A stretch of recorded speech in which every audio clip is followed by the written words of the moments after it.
Como siempre les pido, demos un aplauso grande otra vez al nombre de Jesús. Vamos, vamos, vamos.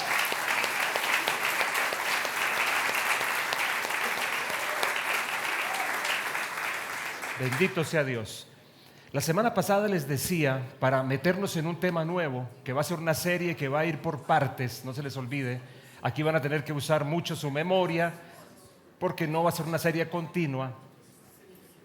Que uno de mis diagnósticos de la generación en la que vivimos es que es una generación apocalíptica. Pero no me malinterpreten, tal vez la mejor manera de decirlo es una generación apocaliptizada, que no es lo mismo. Porque si digo apocalíptico y lo dejo así, alguno va a quedarse pensando, sí, esta es ya, ahora sí, como es nuestra tendencia, precisamente es a lo que quiero referirme. Somos una generación muy apocaliptizada. Desde la perspectiva de la religión, y no solamente utilizo la palabra deliberadamente para referirme a diferentes espacios religiosos y no solamente al cristianismo ni al evangelio puro. Es increíble la cantidad de discursos que hay apocalípticos, completamente apocalípticos, y que ahora sí, y que ahora sí. Y una y otra vez mordiendo el mismo anzuelo de decir inclusive tal día, tal fecha, en tal momento. Pero ni hablar de lo que es los discursos. Ahora los profetas ya no están en los púlpitos, no sé si se han dado cuenta. Ahora los profetas están en la ONU, ahora los profetas están en los gobiernos. Son profetas que me dan risa, perdón la expresión. Macron, les cité a Macron, algunos que han pasado por la ONU, el presidente de Colombia, que están profetizando lo peor que viene ya. Y en realidad lo que hay son discursos manipuladores, pero también apocaliptizantes. Que no hay un futuro, que ya no queda nada, y utilizando, quisiera devolverme a todo lo que dije la semana pasada, pero utilizando argumentos que son y no son ciertos. Entre esos el tema del cambio climático, que yo sé que cuando toco ese tema hay gente que se pone así, que es la mejor prueba de que hay mucho fanatismo al respecto. Pero no voy a devolverme a lo que hablé la semana pasada. Ustedes lo recuerdan. ¿Cuántos estuvieron aquí la semana pasada o se conectaron? Ok, si alguno no estuvo, le voy a rogar que después vea lo que hablé la semana pasada, porque hoy lo que quiero es seguir. Esta es una serie y necesitamos avanzar. ¿Cómo se llama mi serie nueva? El Apocalipsis de los hijos. Y alguno estará quedando en la luna porque no me escuchó la semana pasada. Bueno, al fin, ¿qué, Edgardo? Que Apocalipsis sí, que Apocalipsis no. Ayer o antier me llegó uno de esos 50,000 mensajes que llegan por WhatsApp. ¿A cuánto les pasa lo mismo, no? ¿A cuánto les pasa que le llegan centenares? ¿No les pasa? Ok. Yo les confieso que hay algunos chats, algunos grupos de chats de donde yo simplemente dejo que lleguen y luego le marco vaciar chat y ya, porque más o menos sé los miles a qué se refieren. Pero me llegó uno interesante, hablándome de una enorme secta surgida de Corea del Sur. Corea del Sur ha sido una nación tan bendecida por la influencia del evangelio puro. De hecho, iglesias, colegios cristianos, hospitales de gente cristiana han sido la gran clave de mucho de lo que ha pasado en Corea. Y Corea del Sur pasó de la guerra que tuvieron las dos Coreas. De hecho, colombianos y coreanos somos muy amigos porque Colombia envió un batallón a pelear en favor de ellos. Y por eso Corea siempre tiene con nosotros un especial afecto. ¿Alguno no sabía eso? De nuestra amistad con Corea, ¿no la sabían? Hay una amistad especial con Corea. De hecho, yo recuerdo en mi barrio donde crecí que allá hubo un héroe colombiano que recuerdo que murió en la guerra de Corea. Y lo recuerdo bien, recuerdo en ese tiempo no teníamos funerarias, pues ya se dan cuenta que ya no soy jovencito, ¿no? Ya tengo 63. Yo sé que luzco muy bien, pero tengo 63. Oh, gracias por el silbido que ya mandaron por ahí. No fue mi esposa en todo caso. Yo recuerdo el ataúd con el soldado caído, lo recuerdo con muy, muy impactante para mí. La bandera de Colombia encima, lo recuerdo muy bien. Pero toda esa explosión correcta del evangelio ha dado espacio a abusos en el evangelio y entonces han crecido sectas distintas en Corea. Y hay una que yo no conocía. Su fundador, su director, se hace llamar, eso me suena conocido, se hace llamar el Consolador, que es el nombre, de hecho Jesús habló del otro Consolador, es el nombre que Jesús mismo dio para el Espíritu Santo. En fin, y adivinen, bueno, no adivinen porque esa no es la idea, es un dicho, adivinen de dónde, en dónde descansa el grueso de su doctrina. Apocalipsis. Bueno, no me voy a devolver a lo que hablé porque tenemos que avanzar, pero quiero que ustedes miren conmigo, por favor, lo que quiero decirles. Cuando hablo del apocalipsis de los hijos, el apocalipsis de los hijos, estoy hablando de una visión gloriosa de los tiempos finales. Escúchenme, por favor. Una visión gloriosa de los tiempos finales, de los verdaderos tiempos finales. Entonces, quiero mostrarles de nuevo un par de versículos que leímos la semana pasada. Vamos, muchachos, ¿están listos conmigo? Porque Romanos capítulo 8 lo dice, versículos 19 al 21, porque el anhelo ardiente de la creación es el aguardar, por favor lean conmigo la parte subrayada, la manifestación de los hijos de Dios. ¿Estás escuchando esto? Y añade, porque, esto es un añadido poderosísimo, porque la creación, escuchen esto por favor, fue sujetada a vanidad, no por su propia voluntad, sino por causa del que la sujetó en esperanza. Y miren la conclusión, porque, otro porque es increíble, ¿no? Porque también la creación misma será, ¿qué cosa? Libertada de la esclavitud de corrupción, ¿a qué cosa? A la libertad gloriosa de los hijos de Dios. Qué cosa increíble. Ese mismo texto final lo tengo en otra traducción, se los presenté la semana pasada. Miren la traducción Nueva Biblia de las Américas. Porque el anhelo profundo de la creación es aguardar ansiosamente, miren la expresión que utiliza ahora, la revelación de los hijos de Dios. Ahora, ya ustedes lo saben porque vieron la semana pasada que la palabra manifestación que aparece en la primera traducción y la palabra revelación que aparece en la segunda, ¿cuál es la palabra usada en el griego bíblico? Apocalipsis. Entonces empezamos a entrar en un conflicto con nuestra manera de entender Apocalipsis. ¿Cuántos están conmigo? ¿Siguen todavía? La Biblia habla de que la creación misma espera un momento específico o una suma de momentos especiales que el escritor bíblico los denomina la manifestación de los hijos de Dios o la revelación de los hijos de Dios, o que también lo llama el apocalipsis de los hijos de Dios. Qué tremendo esto. Y es a eso a lo que yo quiero referirme en el centro de todo el asunto. Tal vez venga aquí bien, ya lo mencioné, pero venga un par de aclaraciones. Me acordé de Bishop Garlington, ¿se acuerdan?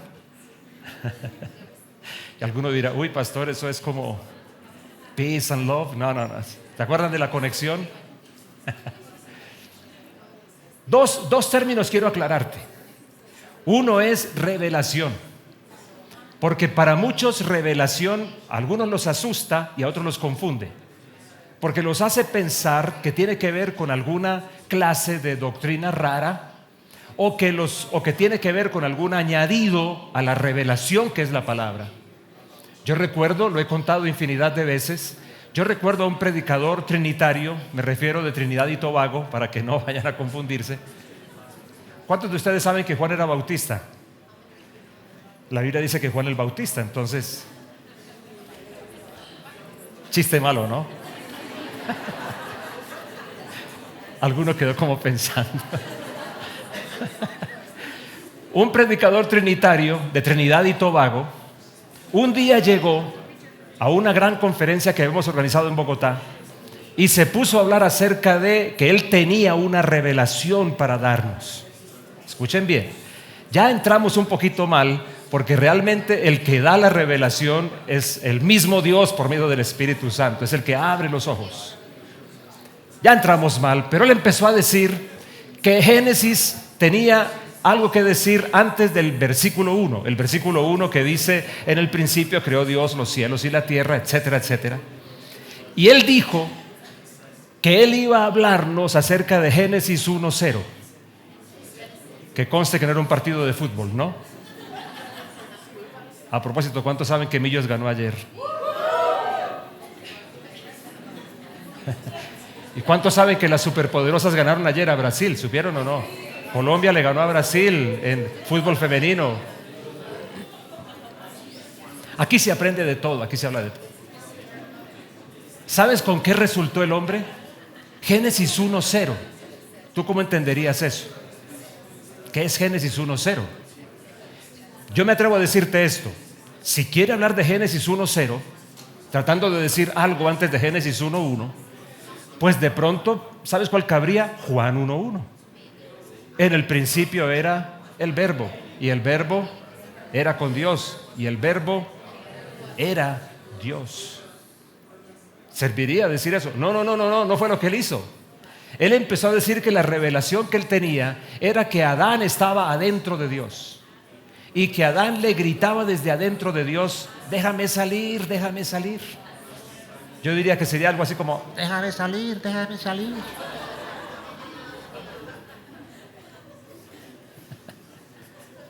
¿Lo estás escuchando? Que Adán estaba dentro de Dios pidiéndole que lo dejara salir y la gente que lo escuchaba aplaudía a rabiar, y se fajó un mensaje loquísimo en el nombre de la revelación. No, señores, la revelación, la palabra revelación en la Biblia, en su sentido, en su significado esencial, es muy simple: es correr un velo. Eso es revelar, correr un velo para dejar ver lo que está detrás. Revelación tiene que ver, escúchenme bien, no con un añadido a la escritura, no con un asunto extra, sino tiene que ver con la profundidad en la que vemos lo que ya se reveló, la profundidad, y tiene que ver con el ámbito desde el que lo vemos, que no es simplemente la lógica mental, sino que es el espíritu de cada uno de nosotros. A eso se refiere Pablo en Efesios capítulo 1, cuando él dice: yo oro a Dios que Él abra los ojos de su corazón, que Él alumbre su entendimiento, que Él alumbre su corazón para que sepan. Así que Pablo está hablando en Efesios capítulo 1 de un saber que no viene de la mente, de un saber que viene del Espíritu. Cuando el Espíritu Santo alumbra el corazón para que podamos ver a profundidad lo que la Escritura dice, no un añadido, no una suma. ¿Me estás siguiendo? Porque la revelación es la Escritura y es completa y no tiene ninguna cosa más para añadir. Lo que sí necesitamos, escúchenme por favor, es una revelación sobre la revelación. Es decir, que podamos verla profundamente, que podamos verla desde el ámbito correcto, no desde la lógica humana, sino desde ser alumbrados por Dios en el corazón, como dice Efesios capítulo 1. ¿Siguen conmigo? De hecho, déjame decirte algo. Creo que hay una cosa de la que adolecemos muchísimo, y es aprender a pensar la vida, el mundo, la realidad, a nosotros mismos, aprender a hacer todo eso desde la plataforma de la revelación de Dios. Allí tenemos un gran problema. Mucha gente se junta a las iglesias, mucha gente va por su experiencia dominical, pero no piensa el mundo ni la vida desde la revelación que Dios le da, sino desde sus propios conceptos, desde su propia idea, desde su propio pensamiento, o desde la plataforma que la cultura donde creció le provee. Ahí tenemos un gran problema. Hoy tenemos en Colombia ese gran problema, y creo que en muchas partes del mundo, hijos de Dios que no piensan desde la revelación, sino que siguen pensando desde sus propias plataformas personales, familiares, culturales o políticas, que es tal vez la peor versión de todo. ¿Sigues conmigo? Pero bueno, la primera cosa que debo aclarar es esa.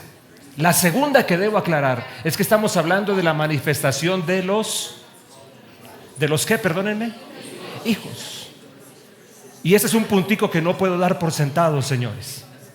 Porque en nuestra cultura hemos crecido creyendo, sobre todo en la nuestra en Colombia, que hijos de Dios somos todos. Pero si todos somos hijos de Dios, decimos con tanta facilidad.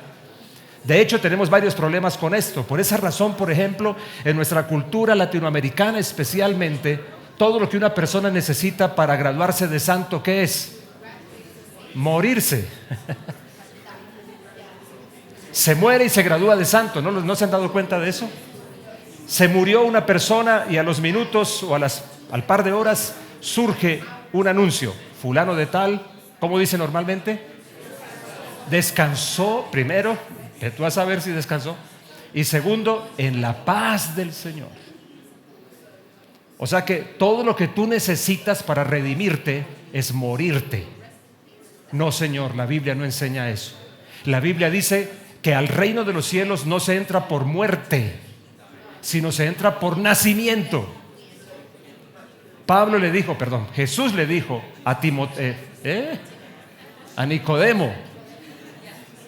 Ustedes me confunden.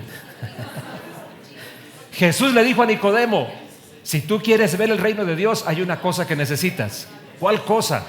Morirte. No, nacer otra vez. Miren qué curioso, ¿no? En nuestra cultura, al reino de los cielos se entra por muerte. En la Biblia, al reino de los cielos se entra por nacimiento. ¿Alguien puede decirme amén? Entonces, ¿somos todos hijos de Dios? La respuesta es no. La Biblia dice en Juan capítulo 1, hablando de Jesús, ese capítulo 1 de Juan es memorable. A lo suyo vino, pero los suyos no lo recibieron. Mas a todos los que le recibieron, a los que creen en su nombre, les dio la potestad de ser hechos hijos de Dios. Hijos que no son engendrados de carne ni sangre, ni de voluntad de varón, sino de Dios. Así que, señores, que ninguno se engañe. Estoy hablando de los hijos de Dios. No estoy hablando de la creación de Dios. Estoy hablando de los hijos de Dios. ¿Vamos bien hasta aquí?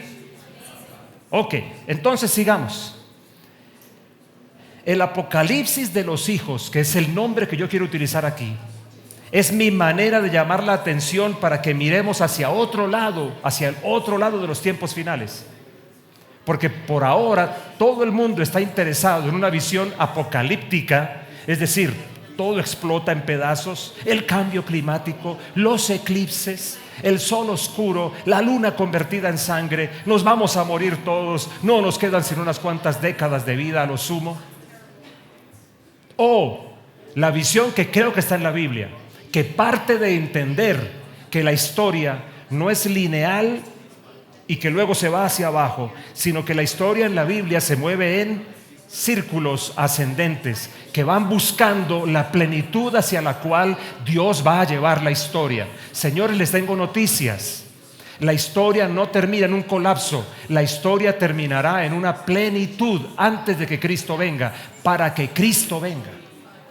Y la semana pasada te di algunos textos para que lo mires, para que lo pienses. Joel capítulo 2 no comienza hablando de la luna convertida en sangre ni del sol oscurecido. Joel capítulo 2 dice que los tiempos finales serán los más emocionantes, porque dice que el Espíritu Santo caerá sobre toda carne, que los hijos y las hijas profetizarán, que los jóvenes verán visiones, que los ancianos soñarán sueños. ¿Son o no emocionantes? ¿Qué creen ustedes? Se quedaron muy callados. ¿No sabe, no responde como en las encuestas? Yo sé que cuando yo presento esto, yo sé que la semana pasada se los mostré. Hoy por hoy tienen mucha popularidad en las iglesias y en el mundo los discursos apocalípticos. Apocalípticos en sentidos así. Yo soy consciente de eso. Yo soy consciente que los predicadores que predicamos esperanza no somos bien recibidos. Y los que decimos en el mundo que no estamos rumbo a un colapso, sino que vamos de camino a una plenitud, a pesar del momento oscuro que estamos viviendo, no somos de buen recibo. Pero mi pregunta para ti es si lo que te estoy diciendo está o no en la Biblia. Ese es mi punto. Si está o no en la Biblia. Si no está en la Biblia, entonces no acepte lo que yo digo, no tienes por qué. Pero si está en la Biblia, por lo menos medítalo. Y trata de bajarte del bus del cambio climático como lo manejan los políticos, y de bajarte de otra clase de pensamientos que hoy lo que están haciendo es manipularnos para que no nos comprometamos con lo que realmente Dios quiere, que es esto: la revelación de los hijos de Dios, la manifestación de los hijos de Dios. Yo no tengo una interpretación definitiva del texto de Romanos 8, no puedo decirte si seguro se refiere al día de la venida de Cristo, cuando dice que será el momento en que los hijos de Dios se manifiesten. Puede que sí, o si además de eso, esa escritura, esa declaración de Pablo también se refiere a algo que tiene que pasar con los hijos de Dios en el mundo antes de que Cristo vuelva. Yo creo que las dos cosas no riñen. Y creo que de hecho una de las formas de anunciarnos que estamos cerca de verdad, de la plenitud completa, es que estemos un paso antes. Pero algunos entienden que no, que va a ser estar aquí y de repente saltamos aquí. Jesús, hablando del reino de los cielos, dijo que era como la semilla de mostaza. ¿Te acuerdas de eso? ¿Qué dijo Jesús? Que era la semilla más pequeña, pero que una vez plantada, ¿qué pasaba con ella? Llegaba a ser el más grande de todos los árboles. Así que Jesús habló que desde el principio que el reino de Dios se instaló en la tierra, cuando Él vino, no ha parado y no parará de crecer hasta que llegue la expresión completa, que es cuando Cristo venga por segunda vez. ¿Por qué me miran así? ¿Alguien me puede decir amén? Oh, pastor, estoy confundido. Bueno, que estés un poquito confundido no me parece del todo malo. ¿A qué se refiere Pablo cuando habla de la manifestación de los hijos de Dios? Tal vez es mi punto hoy. ¿De qué nos habla este caballero? El apocalipsis de los hijos, la revelación de los hijos. Revelación entendida como la cortina que se corre para que algo se deje ver. O también la parte de hijos que realmente expresan todo lo que son. Déjame decirte lo que veo. Creo que hay dos visiones que te quiero mostrar de esa manifestación, porque es interesante que incluso dice la Biblia que la creación misma aguarda por esa manifestación. ¿Sabes qué preocupación tengo yo hoy en el mundo, en las naciones? Que muchos hijos de Dios están plegados al pensamiento que el sistema les plantea. Están casados con el pensamiento del momento. ¿Tú has leído bien alguna vez Romanos capítulo 12, versículos 1 y versículo 2? ¿Qué dice el versículo 1? A ver si alguno se acuerda. Habla de presentarnos. ¿Se acuerdan? Presentémonos como un sacrificio vivo, santo, agradable a Dios. Mira lo interesante. Dice, oiga, empecemos por aquí. Empecemos porque ustedes mismos se ofrezcan a Dios como un sacrificio. ¿Cuántos han escuchado otro chiste malo de un día que estaban pasando un cerdo y una gallina por una esquina que decía: se venden sándwiches de jamón con huevo? ¿Alguno conoce ese chiste? Les anticipo que es malo, pero me sirve. La gallina y el cerdo pasaron por una esquina donde decían: se venden sándwiches de jamón con huevo. Y la gallina con el ala tocó al cerdo. Mira que somos famosos. Jamón con huevo. Y el cerdo le dijo: claro, bien para ti, porque para eso a ti te piden una ofrenda, pero a mí me quitan la vida. No hay jamón si el cerdito.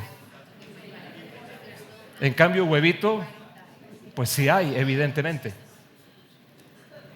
Todos hablamos de Abraham, que cómo hizo para tener al borde del sacrificio a su hijo, Isaac. Pero casi nadie habla de Isaac. Que Isaac no era un tonto. Que Isaac se dio cuenta de que el asunto no pintaba bien. Y que parecía ser, como efectivamente iba a ser, que él era el sacrificio. Y en ninguna parte de la Biblia dice que después de una carrera increíble, Abraham casó a Isaac y lo montó a la fuerza. No dice eso en ninguna parte. Abraham ofrecía a su hijo, lo cual para los que somos padres ya es bastante grande. Pero Isaac, en realidad, se estaba entregando él mismo, en la misma confianza de su padre. Piensa en eso, por favor. Piensa en eso, por favor. Entonces, ¿sabes qué me preocupa a mí? La Biblia dice en Romanos 12, como te estoy contando, primero que nos presentemos delante de Dios como un sacrificio, o sea, que nos abandonemos, que nos entreguemos. Déjame contarte que Dios no anda buscando que tú y yo seamos las mejores personas del mundo, porque no lo vamos a hacer. No lo vamos a hacer. Tendremos rasgos de bondad, tendremos mucha cosa buena que el Espíritu Santo despierta en nosotros, pero buenos, de eso como que no se nos pase ni un mal pensamiento por la cabeza, no lo creo. Ayer le conté a los matrimonios que me encontré al agresor de mi hijo en el estadio. ¿Qué creen que hice? Lo abracé, lo bendije. Debo confesarles que no. Que lo busqué hasta que lo tuve a 10 centímetros de mi cara para decirle lo que pensaba de él. Qué embarrada, ¿no? Sí, su pastor hizo eso.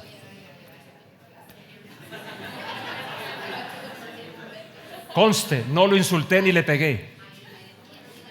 Primero porque no tengo la fuerza para... Y segundo porque debo confesarles que no me sale un insulto. No me sale. A veces, ya que estamos aquí en confesiones, a veces quisiera que me saliera un insulto, pero no lo logro. Alcanzo a pensarlo, pero no logro decirlo. Entonces, cuando pensamos en Romanos 12:1 y tú y yo pensamos que Dios nos quiere las mejores personas, perdemos el foco. Ahí uno está diciendo, conviértanse en las mejores personas. Ahí está diciendo, entréguense. Es una cosa muy diferente. ¿Tú recuerdas que te lo he dicho muchas veces? Dios no nos quiere buenos. ¿Te acuerdas de esa frase? ¿Ya te la aprendiste? Dios no nos quiere buenos, Dios nos quiere suyos. Lo único bueno que tú y yo podemos darle es entregarnos. No tenemos nada más para darle, nada más. No te creas que puedes sorprender a Dios. No creas que tú puedes un día sacar de Dios un wow. No va a pasar. Pero el versículo 2 de Romanos 12 sigue con la línea y dice luego, no se conformen, el lenguaje antiguo español, no se conformen, no se adapten, no tomen la forma de este siglo. ¿Estás escuchando, hijo de Dios, que estás aquí? ¿Cuál es la advertencia que Dios nos da allí? Que no nos amoldemos a la moda, al pensamiento, a la idea, a la onda de cada temporada de la historia. Porque cada temporada de la historia tiene sus propios gigantes, cada tiempo de la historia tiene sus propias modas, su propio estilo. Y lo que está advirtiendo es una advertencia, lo que está haciendo es una advertencia continua. Para cada onda, para cada moda, no se adapten a eso. No se amolden a eso. No se dejen conformar, que es una palabra de geometría. No tomen la forma de el pensamiento de este mundo.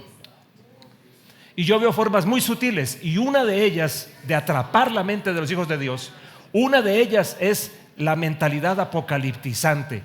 Y los discursos apocaliptizantes tienen eco en los hijos de Dios para debajo o detrás de esos discursos meter mucha basura al respecto de cómo entender el mundo y de cómo asumirnos nosotros mismos, cómo asumir nuestro rol en la vida y en el momento en que estamos viviendo.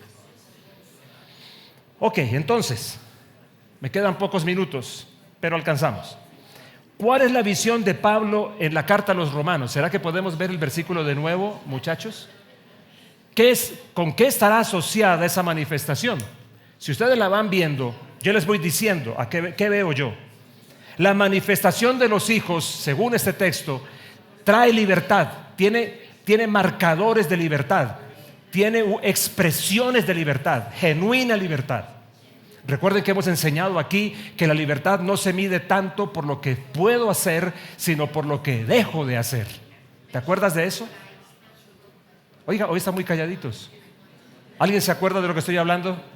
Atrás, ¿me están escuchando? La libertad se puede definir más en función de lo que no hago que de lo que hago. Allí nos meten una gran mentira. Libertad es lo que haces. La mejor expresión de libertad es lo que no haces.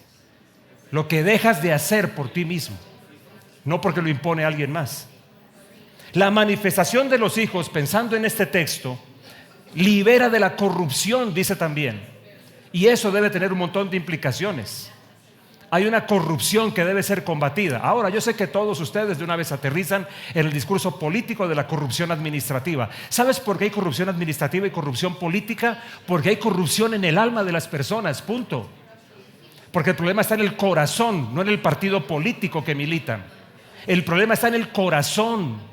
Y hasta que el corazón no cambie, esa persona será proclive a esa corrupción administrativa o política. ¿Me estás siguiendo? Algo más, la manifestación de los hijos de Dios, viéndolo aquí, ahora sí la frase que tenemos, muchachos, creo que la podemos poner. La manifestación, esto sí que quiero dejártelo con fuerza, míralo acá por favor. La manifestación de los hijos de Dios tiene que ver con la liberación desde el interior de ellos del poder y la grandeza del Hijo de Dios que está en ellos. Esa es la manifestación de los hijos. En últimas, es la manifestación del Hijo de Dios en los hijos de Dios. La liberación de ese poder. Porque tú y yo llevamos adentro dinamita, pero mojada. Mojada por la falta de sometimiento a Dios. Mojada por casarnos con el pensamiento del sistema. Mojada por la falta de compromiso. Entonces estamos neutralizados, como el infierno nos quiere, neutros. Ya en Colombia manejamos la mayoría carros automáticos, pero yo soy de la generación del carro mecánico. ¿Cuántos alguna vez lograron hacer avanzar un carro en neutro? ¿Para dónde arranca un carro en neutro? Bueno, puedes decirlo para ninguna parte o depende si está en una pendiente, para donde le marque la pendiente. Tenemos que hablarnos en serio, amados. Estamos muy neutros, muy neutralizados por carencia de compromiso, por falta de sometimiento. No porque no seamos buena gente, sino por falta de entrega, de corazón entregado, que es lo único que podemos hacer. Y por eso en el mundo no nos estamos dejando ver. Y claro, es la gran ganancia del infierno. Tener a los hijos de Dios neutros, que no se manifiesten. Ahora, ¿no les llama la atención que utilice la palabra manifestación o la revelación de ellos? Porque eso implica que los hijos de Dios de alguna manera están momentáneamente ocultos. Y tiene que pasar algo para que ellos se revelen. Revelen con B corta otra vez, ¿no? Revelen con B corta, no revelen con B larga. La manifestación de los hijos expresará las más diversas facetas de Cristo mismo en todos los ámbitos, en distintas culturas y en toda la tierra. Porque es Cristo manifestándose en mí con cualidades particulares, con habilidades particulares. Es alguna expresión. Yo solo no expreso a Cristo completo. Cristo en mí, todos juntos expresamos a Cristo completo. Yo soy una parte de eso. Luego hay unas ciertas características de Cristo en mí que Él quiere presentarle al mundo. Alguien dígame amén. ¿Cuál es el campo donde tú estás? ¿Cuál es el espacio donde tú estás? Pero tengo una segunda visión, digamos. La visión de Lucas la llamo yo, en Hechos de los Apóstoles. Yo quiero que miremos este texto y con esto cerramos esta mañana. Vamos a mirar este texto, famoso texto. Hechos capítulo 1. ¿Cuántos saben quién escribió Hechos? Dígamelo duro. Lucas. ¿Cuántos saben que Lucas era médico, no historiador? Y sin embargo Lucas es impresionante al escribir. ¿Cuántos saben dónde estudió Lucas medicina? Le doy un almuerzo hoy si me lo dice.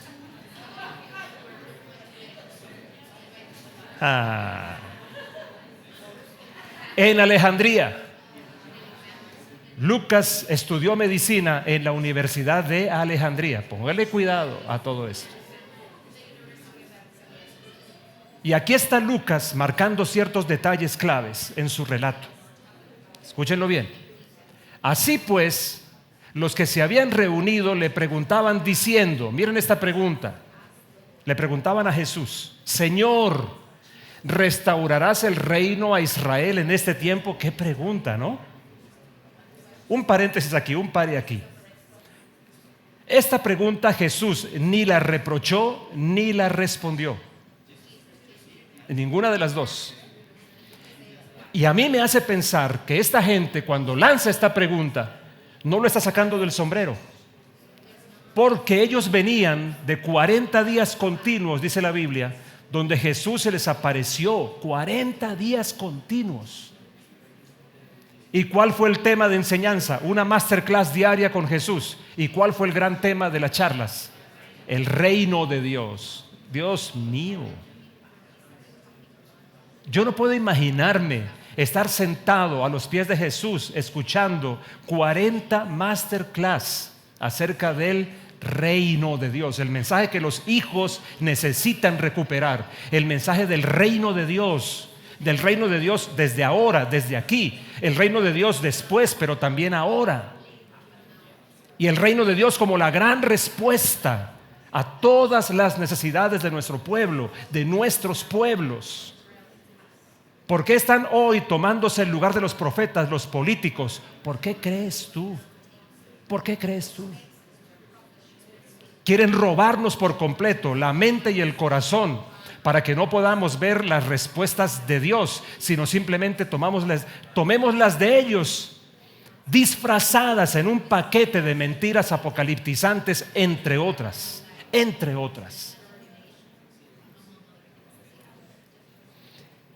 ¿Qué más dice? Oh, se borró. Ahí está. Versículo 7. ¿Qué les dijo Jesús? ¿Qué les responde? Recuerda que te estoy diciendo que no les reprochó, pero tampoco les respondió. Tampoco les dijo cuál es la respuesta. Pero miren lo que les responde. Les dijo: no os toca a vosotros. Esa es una forma como yo lo digo en tiempo presente, no es de su competencia. No les compete. ¿Cuántos de ustedes trabajan en organizaciones diferentes? ¿Cuántos entienden el tema de las competencias? Un día de pronto el vigilante del edificio le pasa una carta al gerente y le dice: está despedido. ¿Qué crees que suceda? Que el gerente agacha la cabeza y dice: me voy. No, que el gerente manda una carta diciendo: el que está despedido es usted. Usted no tiene competencia para decir si estoy o no estoy aquí. ¿Qué dice el Señor aquí? No les toca a vosotros o no les compete. No se preocupen. Cuando digo no es de mi competencia, tampoco es a usted que le importa. No, sino tranquilos. Eso le compete a alguien más. Eso es del ámbito de alguien más. Entonces les dijo: no os toca a vosotros saber los tiempos o las épocas. Por favor, noten esto: los tiempos o las épocas. Tú sabes que en el griego bíblico hay dos expresiones para traducir tiempo. Una, muchos la conocemos muy bien porque es muy familiar: cronos. Y la otra, que los cristianos juiciosos creen que la entienden. ¿Cuál es la otra? Kairos. Oh, un aplauso para ustedes. Les tengo noticias. No recuerdo el orden, pero en una aparece Cronos y en la otra aparece Kairos en este versículo. ¿Qué te está diciendo a ti? Te está poniendo el límite claro. Oiga, no se preocupen. Ni el Cronos ni el Kairos les compete. No les toca a ustedes saber ni el Cronos ni el Kairos que el Padre es competencia ¿de quién? Del Padre. Le compete al Padre. Jesús mismo dijo: ni siquiera yo. Y yo no sé de dónde sacamos coraje para una y otra vez decir que ahora sí viene, que la semana entrante, que el mes que viene, que el año que viene. ¿No leen la Biblia? ¿No leen la Biblia? Seguramente solo leen Apocalipsis y lo interpretan a su manera. Porque aquí Jesús dijo claro, eso le compete ¿a quién? Al Padre. No os toca a vosotros saber los tiempos o las épocas que el Padre puso en su, díganlo conmigo en voz alta, en su sola potestad. ¿Con quién la comparte? Con nadie. Pero hay una cosa que sí les compete. Aquí se pone la historia chévere. Pero, oigan, queridos hermanos, ustedes están allá en sus casas. Cuando vean un pero en la Biblia, párense, paren. Porque es como un cambio de hoja, es como un cambio de... hay un giro aquí. No de 360 grados, no, hay un giro. Pero recibiréis poder cuando venga sobre vosotros el Espíritu Santo, y me seréis testigos en Jerusalén, en toda Judea y Samaria y hasta lo último de la tierra. ¿Qué es lo que sí nos compete? Hay algo que sí nos compete. Se los voy a poner en frases. ¿Qué es lo que sí nos compete? Nos compete un genuino empoderamiento al que tenemos derecho. Tenemos derecho a un genuino empoderamiento. Hoy que sobre todo ustedes mujeres están tan expuestas al tema del empoderamiento femenino, que el empoderamiento de hoy es que no se rasuren las axilas porque es antinatural. Aunque tengan el pelo verde, seguramente el pelo verde era natural. El empoderamiento de hoy en muchos espacios es usted puede, usted puede, usted puede. El empoderamiento de Dios es usted es, por lo tanto puede. Usted es, por lo tanto puede. El empoderamiento de Dios apunta al interior de la persona primero, apunta al carácter de la persona, apunta al diseño de la persona, y entonces puede, entonces sí puede. El empoderamiento de hoy es un empoderamiento sin carácter, que lo que hace es arruinar a las personas. Por eso el feminismo radical de hoy es peor que el machismo. Odia más a las mujeres, las aborrece, protege más los derechos de las llamadas mujeres trans, que son tipos tratando de parecerse a mujeres, y las defienden más. El feminismo radical de hoy no ama a las mujeres, las odia, las aborrece, las destruye. Empoderamiento, un empoderamiento al que tenemos derecho. Eso sí nos compete, estar empoderados, genuinamente empoderados, para ser, primero ser y luego para hacer cosas. ¿Qué más nos compete? Nos compete en todo el Espíritu Santo. El Espíritu Santo como la gran herencia, como el gran regalo para tratar con Él, para conocerlo a Él, para caminar con Él en el campo donde nos encontremos. Muchas personas asocian el Espíritu Santo solo con los momentos de hacer milagros o profetizar. No, Señor, a la hora de desarrollar tu tarea, a la hora de elaborar una propuesta, a la hora de presentar un discurso académico, a la hora de trabajar un descubrimiento científico, a la hora de plantear una propuesta política. Deberíamos contar con el Espíritu Santo. ¿Vamos bien hasta aquí? Me quedan un par de cosas nada más, no se preocupen. La otra cosa que nos compete es ser testigos. Esta sí que es interesante. Ser un testigo. Por favor, nosotros convertimos la palabra testigo mucho en testificar. Entonces es una labor verbal de evangelización que responde a cierta técnica. Está bien, está bien. Pero ser testigo es mucho más que eso. En una palabra simple, es ser Jesús en el ámbito donde me encuentre. Ser un testigo es ser una expresión de Jesús en el más diverso campo donde esté. El arte, el ballet, la música, la medicina, la política. Ser un testigo de Jesús, señores. El problema es que muchos hijos de Dios también han abrazado ese pensamiento de que el mundo se divide en dos: en santo y en secular, en sagrado y secular. Otro gol que el infierno nos hizo: ustedes ocúpense de lo sagrado, que yo me ocupo de lo secular. Sí, mucha gente dividió el mundo así y sacó a Dios de la ecuación, pero nosotros no. Nosotros incluimos a Dios en el cuadro completo. Por eso somos testigos suyos. Expresamos a Jesús en todo lugar donde nos encontramos. Y la última que nos compete, Jesús dijo que sería hasta lo último de la tierra, hasta lo último de la tierra. Entonces, ¿cuál es el límite para ser testigos de Jesús? ¿Estás conmigo? A ver, respóndame alguien. No hay límite. Con razón Pablo decía, cuando vaya a España pasaré por, le escribe a los romanos, cuando vaya para España voy a visitarlos a ustedes. Yo quiero llegar hasta lo último de la tierra, decía él. ¿Y tú por qué no sueñas con eso? Ser un deportista cuyo gran sueño no es solamente ser Falcao García en España, lo cual sería muy bueno, sino ser un testigo también allá en España, un testigo de Jesús y llegar lo más lejos posible, dando testimonio de Jesús. O un gran científico, o una persona sencilla en su pequeño rincón, pero llegando hasta los límites que tú tienes, sin quedarte quieto nada más. Sin que simplemente, muchacho, vayas a la universidad para que te enseñen lo que ellos piensan. Está bien aprenderlo en las matemáticas, en la macroeconomía o en la microeconomía, pero no en la visión del mundo, no en la manera de entender la realidad. No, ahí tú tienes que enseñarles cómo es el mundo realmente. Miren, esta visión desapocaliptizada de nuestro tiempo, ¿a qué nos impulsa? Aquí va mi cierre.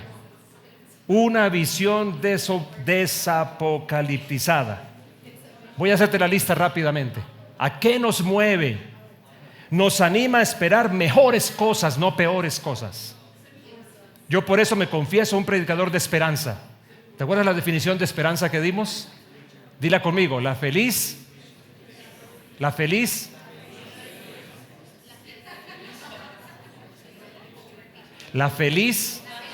espera del bien.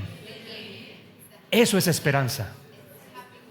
Y tú no puedes ser una persona de fe si no creces en esperanza, porque la fe y la esperanza trabajan juntas. Edgardo, ¿dónde dice eso la Biblia? Gracias por preguntar. En Hebreos 11:1, es pues la fe, la certeza de lo que se espera. Así que donde no hay esperanza, tampoco hay fe posible, señores. Tampoco hay fe posible. El discurso apocaliptizante es de desesperanza. El discurso de la revelación de los hijos de Dios que pretendo presentarse es de esperanza. Esperamos siempre las mejores cosas. ¿Cuántos saben que Dios siempre tiene planes buenos? ¿Cuántos saben eso? Siempre.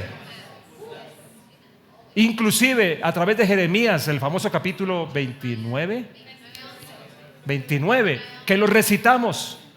¿Dónde está el pueblo? Está en esclavitud. ¿Qué deberían esperar? ¿Mejores cosas o peores cosas? Peores cosas. ¿Qué les dijo Dios? Miren, aquí se van a demorar un rato. Es un buen texto para nosotros. Estamos en un sistema que es corrupto. Por favor, estén conmigo, ya voy a terminar.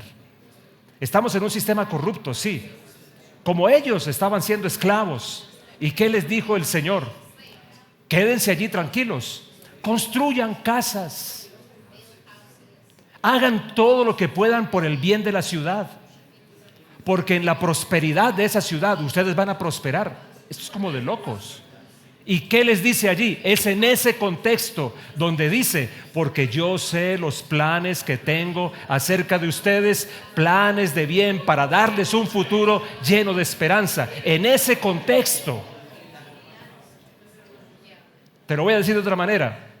Siempre puedes diferenciar lo que es de Dios de lo que no, porque Dios siempre tiene planes. El infierno siempre tiene caos para ofrecerte. Pero Dios siempre tendrá planes. El plan de Dios no es quédate quieto esperando al anticristo y al apocalipsis. El plan de Dios es coopera conmigo, tenemos algo por hacer todavía.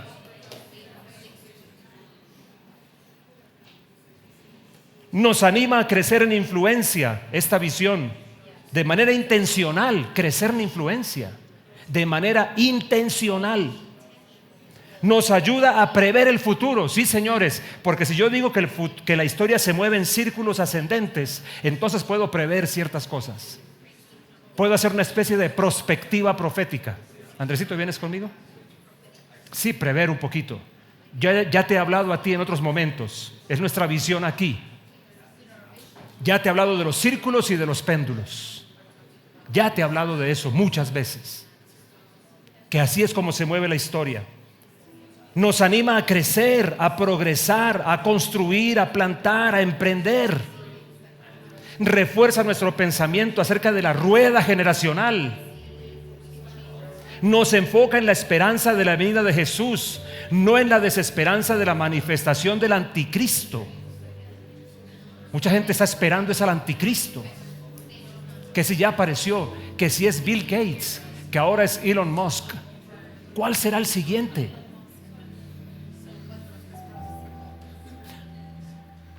¿Qué cosa, por Dios? Nos enfoca sobre todo esto en la tarea central que tenemos como hijos de Dios en el mundo: la extensión del reino de Dios. Aprendamos a pensar desde la revelación de Dios, a pensarnos a nosotros mismos desde ahí, a entendernos a nosotros mismos desde ahí, a entender el mundo en que vivimos desde ahí, a entender las soluciones desde ahí, en lugar de abrazar a tanto politiquero barato y mentiroso y tanta falsedad que se mueve en el sistema. Abrazar la verdad de Dios y comprometernos con ella y convertirnos en lo que sí nos importa: ser testigos de Cristo hasta lo último de la tierra. Es la razón por la que existimos, señores. Es la razón por la que fuimos salvados.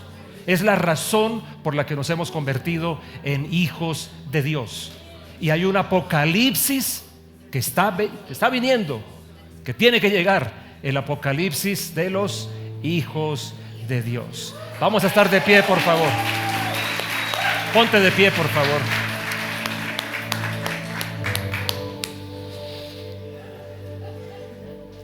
Si alguno lo dejé confundido, permítame decirle que me alegra. Sí, yo debo admitir que de pronto soy una de las voces que está diciendo cosas distintas. Estoy comprometido con eso. Si quieres escuchar lo mismo que has escuchado siempre, aquí va a ser difícil que lo escuches.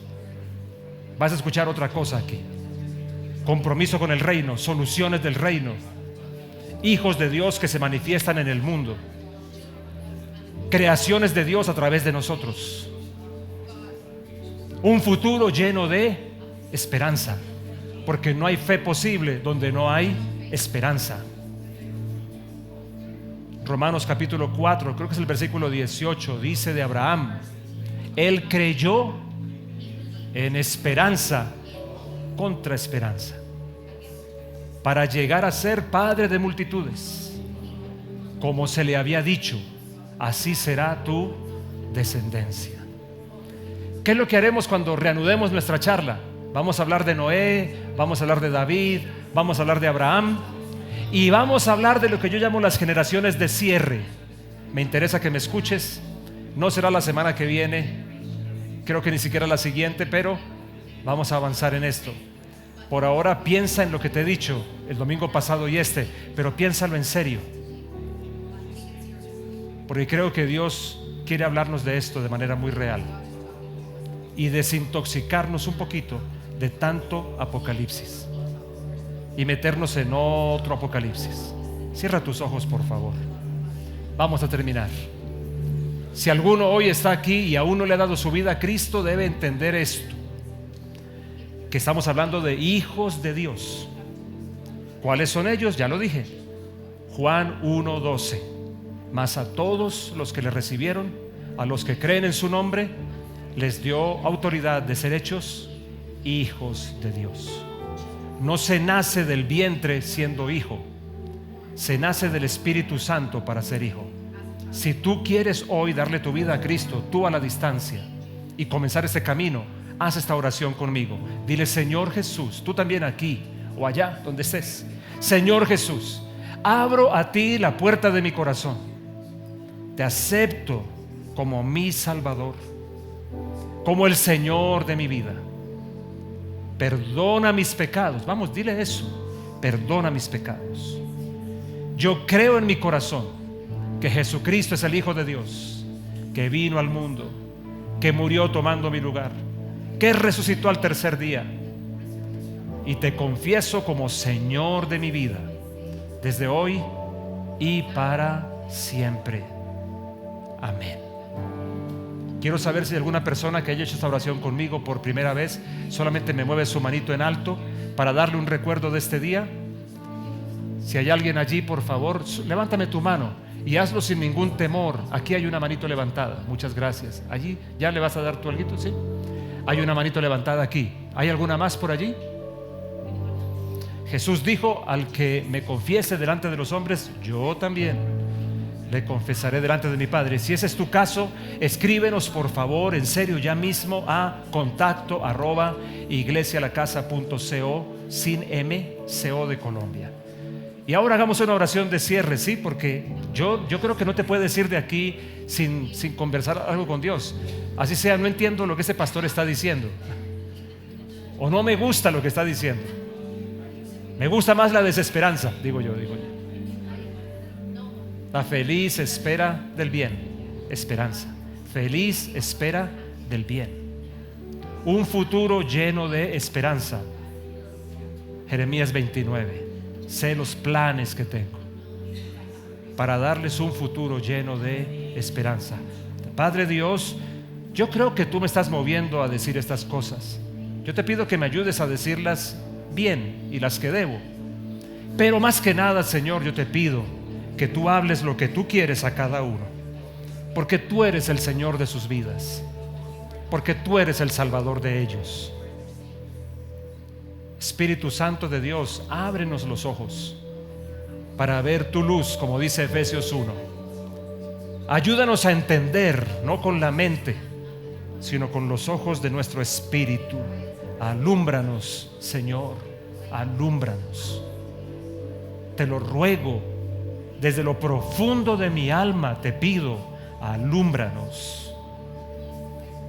Nosotros como respuesta, Señor, hacemos lo que dice Romanos 12. Aquí estamos. Vamos, pon tus manos hacia el frente de ti. Aquí estoy, Señor. Me ofrezco. Yo soy mi ofrenda para ti. No tengo más ofrenda. No tengo nada bueno que pueda darte. Aquí estoy yo. Aquí estoy yo. Yo soy mi ofrenda, Señor. Recíbeme como ofrenda y ayúdame entonces a comprender tu voluntad, tu verdadera voluntad, y ayúdame a romper con el pensamiento del sistema, a no vivir de acuerdo con el presente siglo, a no conformarme a la moda de hoy. Me revelo con B larga a ser una ficha en las manos de manipuladores de hoy. Y quiero revelarme con B corta como tu hijo en la tierra, Señor. Aquí estoy, Señor. Aquí estoy, Señor. Que se haga en mí tu voluntad, como oró María siendo una jovencita. Que se haga en mí según tu palabra. Esa es mi oración, Señor. Esa es mi oración. Vamos, añádele tú alguna palabra tuya. ¿Qué quieres tú decirle? Si algo de lo que he dicho hoy tiene sentido o mueve tu corazón, una respuesta sería bueno.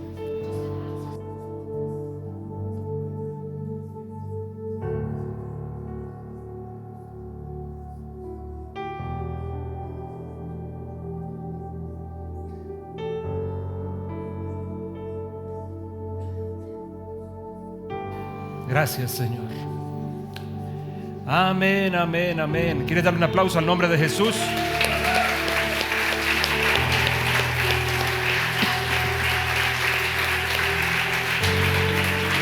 Amén. Dos anuncios. Uno, en la casa, en el café de la casa, tenemos empanadas que hacen misiones, ¿no? Para que vayan y me explicó Chris Angeli que tenemos 150, escuchen esta información, 150 entradas disponibles para la presentación de Magnificat el martes. Ya confirmado, hay 150 disponibles a 10,000 pesos. ¿Dónde pagar? Gracias por preguntarme. Allá mismo puedes pagar. Próximo martes. Próximo domingo no hay picnic, no se te olvide. Estarán aquí, no estaremos nosotros. Oren por nosotros, estaremos en Ciudad de México y les traeremos buenas noticias. Den un abrazo a alguien, pero antes sus manitos levantadas para bendecirlos como siempre. El Señor te bendiga y te guarde. El Señor te mire a la cara y te dé. El Señor te renueve su misericordia y ponga sobre ti su perfecta paz. Te bendigo en el nombre de Jesús. Amén. Las letras de tu nombre son gotas de